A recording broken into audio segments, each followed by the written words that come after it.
Dans ce 20h, le retour au pays du chef de l'État, Alassane Ouattara, était ce lundi à Conakry pour assister à la cérémonie de prestation de serment du président guinéen Alpha Condé.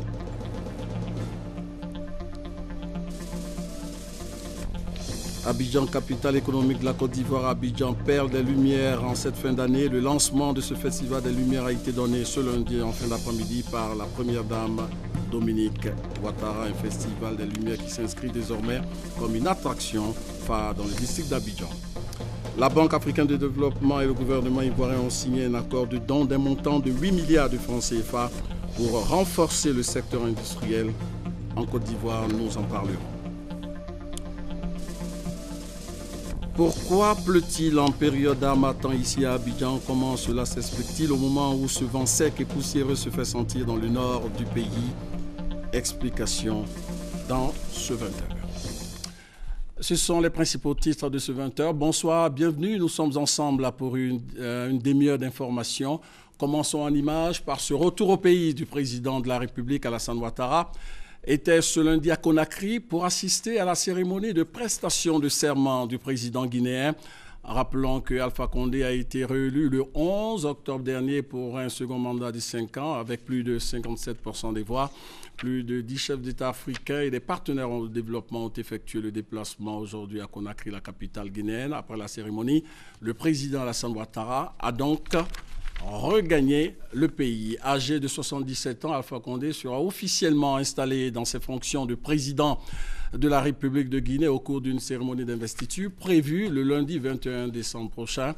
Les temps forts de la cérémonie de prestation du serment avec notre envoyé spécial, Awa Touré. La cérémonie de prestation de serment du président guinéen Alpha Condé s'est déroulée en grande pompe au Palais des Nations de Conakry sous la conduite de la Cour constitutionnelle. 13 chefs d'État africains, au rang desquels le président de la République Alassane Ouattara, ont fait le déplacement de Conakry. Nous sommes venus féliciter notre frère, notre aîné Alpha Condé pour sa brillante élection, et dire au peuple guinéen que nous sommes très fiers de la manière dont les choses se sont passées. Nous souhaitons paix et prospérité à la Guinée. J'ai indiqué à mon arrivée que la Guinée et la Côte d'Ivoire ont des liens très étroits. Les deux peuples sont des peuples frères et nous devons tout faire pour renforcer cette fraternité. Le président Alpha Condé est à son dernier mandat et moi aussi. Et nous allons mettre ce dernier mandat à profit entre maintenant et 2020 pour renforcer davantage les liens entre la Côte d'Ivoire et la Guinée. Le président Alpha Condé s'est engagé à faire de la Guinée un modèle prônant la paix et le respect scrupuleux de l'état de droit. Pour ce second mandat, le chef de l'État guinéen s'est dit déterminé à lutter contre le terrorisme, la fièvre à virus Ebola. Il a aussi réaffirmé sa volonté de redoubler d'efforts dans le cadre du développement de son pays par la promotion des jeunes et des femmes. Alpha Condé, 77 ans, a été proclamé vainqueur au premier tour de l'élection présidentielle du 11 octobre avec 57,84% des voix devant 7 autres candidats. Voilà, c'était donc Awa Touré, notre envoyé spécial. Comme annoncé dans les titres, Abidjan, capitale économique de la Côte d'Ivoire, Abidjan, perle des Lumières en cette fin d'année. Le lancement de ce festival des Lumières a été donné ce lundi en fin d'après-midi par la première dame Dominique Ouattara. Ce festival haut en couleur fait d'Abidjan depuis 5 ans la perle des Lumières. Un festival des Lumières qui s'inscrit désormais comme une attraction phare dans le district d'Abidjan. Et si la réalisation nous le permet, nous allons écouter un extrait de l'intervention de l'épouse du chef de l'État. Mesdames et messieurs, en cette fin d'année 2015, les illuminations d'Abidjan, ville lumière, placées sous le thème évocateur « La Côte d'Ivoire qui gagne », revêtent un caractère tout particulier. En effet, ce soir, nous célébrons à la fois les 55 ans de l'indépendance de notre beau pays, la victoire de nos valeureux éléphants à la CAN, mais aussi la tenue des élections présidentielles dans un climat apaisé. Je suis donc 3 fois plus heureuse de célébrer ce moment avec chacun de vous. Cette fête des Lumières, qui se veut fédératrice à plus d'un titre, s'inscrit comme une attraction phare dans le cœur et dans l'esprit des Ivoiriens. Une parenthèse de magie qui procure de la joie et favorise des instants de convivialité et de fraternité. Le compte-rendu complet de cette cérémonie dans nos prochaines éditions. Parlons maintenant d'économie et de finances. La BAD, la Banque africaine de développement et le gouvernement ivoirien ont signé un accord de don d'un montant de 8 milliards de francs CFA pour renforcer le secteur industriel en Côte d'Ivoire. Cet appui s'inscrit dans le cadre du projet de renforcement de la compétitivité du secteur industriel. Le point avec Toba Nguissambi. Le sourire, le ministre d'État, ministre du Plan et du Développement, peut l'arborer grandement. Et avec lui, le ministre de l'Industrie, Jean-Claude Brou. 8 milliards de francs CFA, c'est le don qu'ils reçoivent de la Banque africaine de développement pour le renforcement de la compétitivité du secteur industriel. En apposant sa signature au bas du document afférent, Ali Abou Saba, vice-président de la BAD, chargé de l'agriculture, de l'eau, du développement humain, de la gouvernance et des ressources naturelles, était surtout porteur de message, celui du président Adesina, président de la BAD. Permettre à la Côte d'Ivoire de renforcer la compétitivité des entreprises industrielles et transformer les produits tels les fruits et légumes. Toutes choses qui devraient permettre au pays de faire face aux défis de la libéralisation des échanges et de l'emploi. Pour le ministre d'État, ce dont tombe à point nommé. Surtout que le plan national de développement 2016-2020, en cours de validation, prend en compte l'accélération de la transformation structurelle de l'économie par l'industrialisation. Avec cet appui, ce sont au moins 150 entreprises qui recevront un accompagnement en termes de mise à niveau, de bonnes pratiques de stockage et de conservation, le tout devant stimuler les exportations. Renforcement de la sécurité intérieure. 3 commissariats de police de la commune d'Abobo dans le district d'Abidjan ont été équipés en véhicules d'intervention tout-terrain. Ces véhicules ont été remis par le premier responsable de la sécurité en Côte d'Ivoire, le ministre d'État Ahmed Bakayoko, qui veut renforcer la lutte contre l'insécurité en cette période de fin d'année. Abou Sanogo. Les commissariats de police des 13e, 32e et 21e arrondissements dans la commune d'Abobo voient leur capacité opérationnelle renforcée. Ils viennent de bénéficier de véhicules neufs de type 4x4.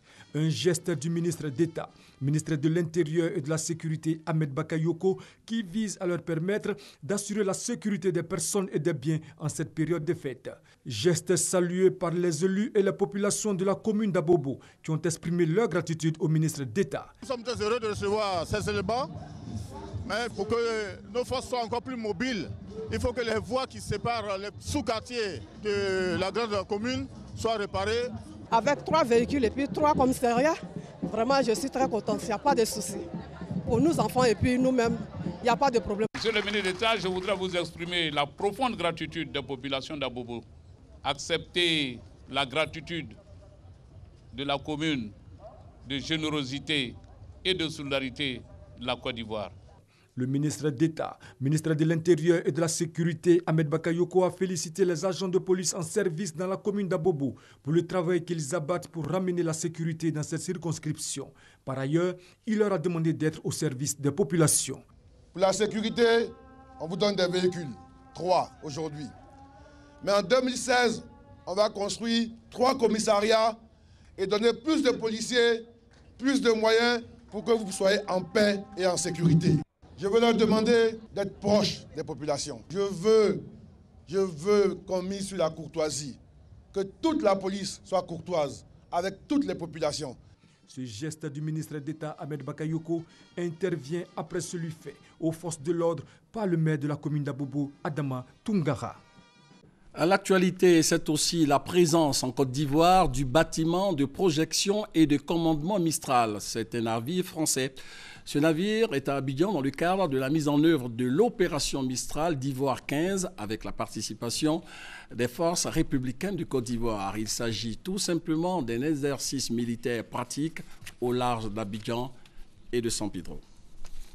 C'est le deuxième plus grand bâtiment français après le porte-avions Charles de Gaulle. Le Mistral, puisque c'est de lui qu'il s'agit, effectue une relâche opérationnelle dans les eaux ivoiriennes.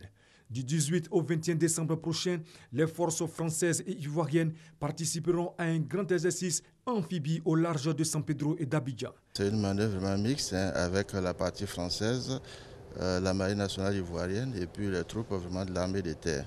Les objectifs, c'est des objectifs de formation et d'entraînement quand même de notre personnel. La marine ivoirienne est en pleine renaissance. Nous menons une manœuvre tactique de haut niveau avec la marine ivoirienne pour tester justement la capacité de réactivité, de réponse interarmée des forces armées ivoiriennes. Le Mistral d'Ivoire 15 se déroulera en deux phases. La première entraînera les pilotes des véhicules des forces françaises en Côte d'Ivoire et ceux des forces républicaines de Côte d'Ivoire à évoluer avec les chalands de débarquement sur la plage. La seconde simulera un débarquement amphibie complet des forces armées sur un site dédié. Des manœuvres qui consistent à assurer une présence quasi permanente dans le golfe de Guinée. Nous avons fait une dizaine d'exercices majeurs dans la région cette année, sur l'année 2015. Et en opération réelle, nous sommes à peu près sur le même chiffre, c'est-à-dire une dizaine d'opérations réelles, principalement de la lutte anti-piraterie. Le BPC Mistral compte un équipage de 28 officiers, 161 sous-officiers et 75 quartiers-maîtres et matelots. Le porte-hélicoptère participe régulièrement au renforcement des capacités d'action des forces armées africaines dans les domaines sécuritaires et de la surveillance maritime. Voilà ce que l'on pouvait dire sur les corps habillés. Le reste de l'actualité avec tout d'abord ces nouvelles mesures prises à l'issue de l'Assemblée générale de l'Organisation interafricaine du café. Des mesures prises pour renforcer et améliorer la participation des femmes en général, des jeunes en particulier, dans la promotion de la caféiculture sur notre continent. Et l'un des temps forts de cette Assemblée générale a été la tenue d'une conférence bilan des activités de cette organisation africaine du café. Grace Kando pour en savoir un peu plus. Pour aider les pays africains producteurs de café à faire face aux difficultés de transformation et de consommation, l'Organisation interafricaine du café, OIAC, a été mise sur pied. Elle regroupe 25 États membres, dont la Côte d'Ivoire. Cette organisation vient de tenir ses assemblées annuelles à Luanda, en Angola. Au cours de cette rencontre, plusieurs mesures ont été prises par les États membres. Promouvoir et renforcer la participation et ou l'intégration des femmes et de la jeunesse dans la promotion durable de la valeur du café en Afrique. Développer des politiques appropriées de culture spécifiques qui puissent promouvoir et soutenir la caféiculture, renforcer la capacité des producteurs du café en vue d'adopter de meilleures pratiques agricoles. Des mesures que le secrétaire général de l'OIAC compte mettre en œuvre. Toutes les décisions qui ont été prises doivent être exécutées au niveau de chaque pays. Donc mon rôle est donc de prendre attache avec eux, leur demander de chercher à mettre en œuvre toutes ces décisions. Concrètement, nous sommes en train de tisser des relations publiques-privées pour soutenir les producteurs. Depuis 1960, l'OIAC travaille à la promotion de la caféiculture en Afrique. Au niveau de la Côte d'Ivoire, le gouvernement a octroyé un terrain à l'Organisation interafricaine du café pour la construction de son siège. Les travaux débuteront en 2016. La 13e rencontre africaine de l'Organisation internationale du travail a eu lieu récemment à Addis Ababa en Éthiopie. Les travaux de cette rencontre se sont articulés autour du thème « Le travail décent en Afrique dans un contexte post-2015, droit et dialogue social pour une croissance inclusive et durable ». La Côte d'Ivoire, notre pays, était représentée par les ministres en charge de l'emploi et de la formation professionnelle. Le point avec Herban Niamien Vénance. La 13e réunion régionale africaine de l'Organisation internationale du travail OIT a réuni à Addis Abeba en Éthiopie 50 pays d'Afrique. La Côte d'Ivoire a été représentée par le ministre d'État, ministre de l'Emploi, des Affaires sociales et de la formation professionnelle et le ministre chargé de la promotion de la jeunesse et de l'emploi des jeunes. Il s'est agi au cours de cette réunion d'amener les pays africains à promouvoir le travail décent. D'où le thème « Le travail décent en Afrique dans un contexte post-2015, droit et dialogue social pour une croissance inclusive et durable ». La Côte d'Ivoire a partagé à cette occasion son expérience en matière d'emploi, notamment la création de l'agence Emploi Jeunes, chargée de recueillir les préoccupations des jeunes sur la question liée à l'emploi et le financement des projets des jeunes. Quant à l'amélioration des conditions de travail des travailleurs, le ministre d'État Moussa Dosso a affirmé qu'elle fait partie des préoccupations du gouvernement, ce qui a favorisé la mise en œuvre de la couverture maladie universelle et l'augmentation du SMIC sur la base d'un consensus avec les partenaires sociaux. En marge de cette réunion régionale, la délégation ivoirienne a eu une séance de travail avec les représentants de l'OIT, Guy Ruder, le directeur général, et Aeneas Chouma, le directeur régional Afrique. Les discussions ont tourné autour du retour du siège de l'OIT en Côte d'Ivoire. Le ministre de l'Agriculture veut des Ivoiriens nouveaux dans ce secteur d'activité, surtout ceux exerçant dans l'administration au ministère de l'Agriculture.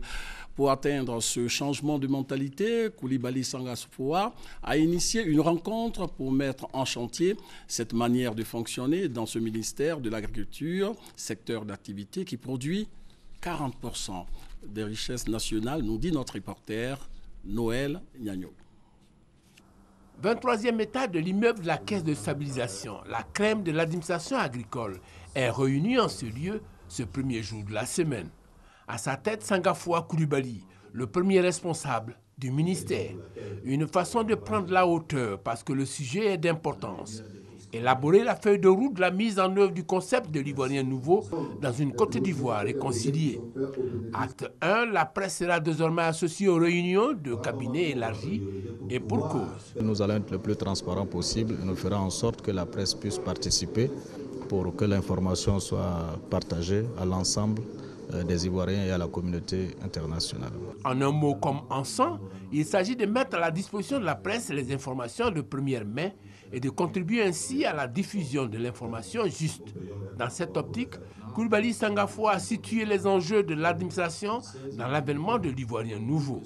Un Ivoirien nouveau, ça veut dire un Ivoirien qui soit travailleur, un Ivoirien qui puisse être respectueux de la chose publique, et un Ivoirien qui aime profondément son pays. Et pour cela, nous avons dit qu'il ne peut pas avoir cet Ivoirien nouveau sans une administration publique nouvelle, sans que nous changeons nos comportements, sans que nous puissions nous aligner, et que c'est l'action publique qui insuffle le comportement des autres citoyens. Acte majeur que l'administration agricole va insuffler en 2016, la bonne exploitation de la loi sur le foncier rural, grand facilitateur de la cohésion sociale. Et pour son exploitation, les moyens et les hommes qualifiés sont réunis. La bonne nouvelle, c'est que le partenaire de la Côte d'Ivoire, notamment l'Union européenne, a consenti des ressources financières conséquentes qui vont nous permettre en 2016 d'aller très vite et trop loin dans la mise en œuvre de la loi sur le foncier. Notez déjà qu'en ce qui concerne la délimitation des terroirs, nous avons obtenu le financement et ce sera sans coût pour les terroirs. Voilà qui va soulager les populations et surtout la chefferie traditionnelle dans le maintien de la paix sociale dans les hameaux et villages de Côte d'Ivoire. Voilà, c'était Noël Gnagno. Je vous invite à présent à effectuer un voyage en passant par l'axe Akupé-Kotobi, une route qui était à une époque récente la meilleure voie et la plus courte pour se rendre à Daoukro ou à Bongwanou. Aujourd'hui, cette route est dans un état d'extrême dégradation. Le voyage sera donc difficile, très difficile, nous dit notre reporter Eugène Atoubé. Combien sont-ils les automobilistes qui accepteraient aujourd'hui d'emprunter l'axe Akupé-Kotobi via Abongwa dans son état actuel?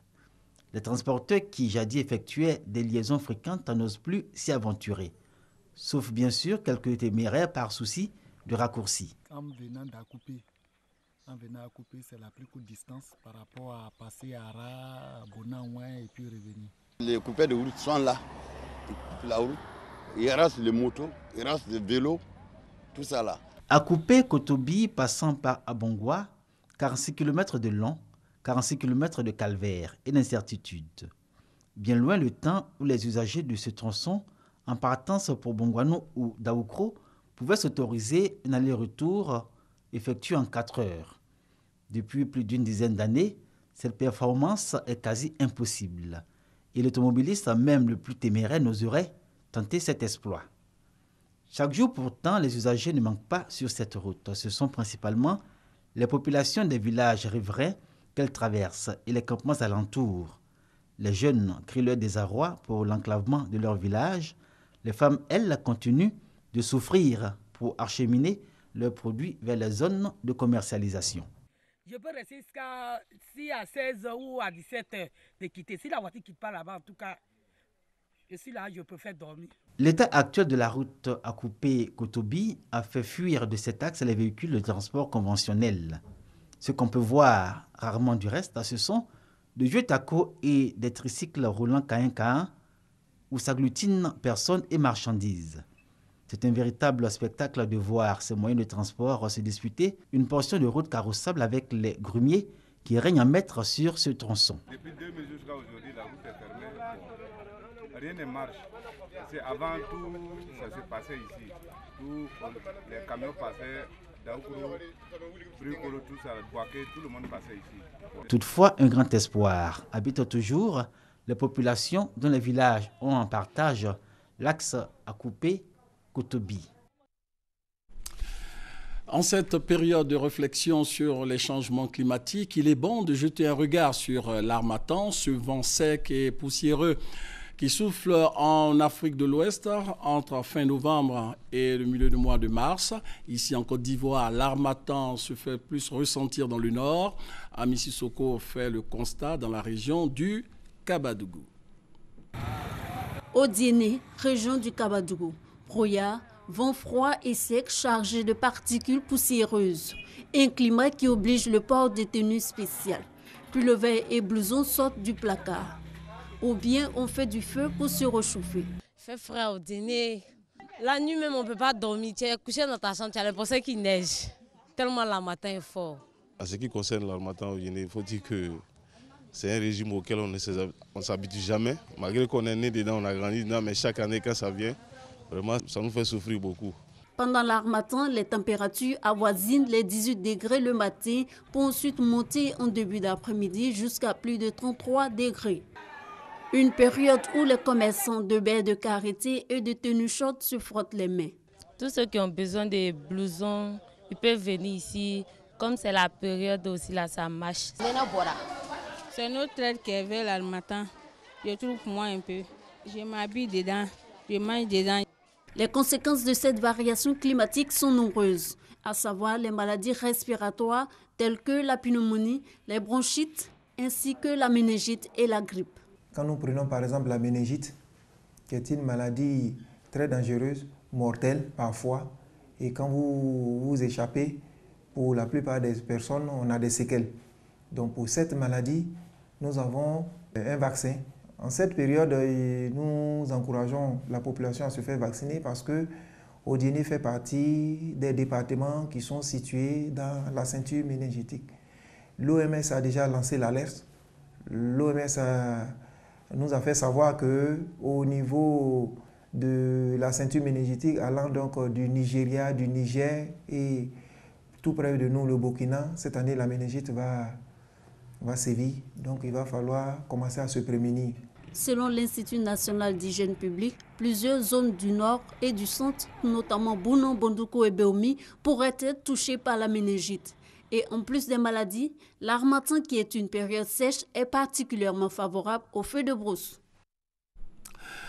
L'harmattan se fait donc sentir dans le nord du pays avec des températures allant jusqu'à 18 degrés Celsius au tomber du jour. Par contre, ici à Abidjan, les populations constatent de fortes pluies.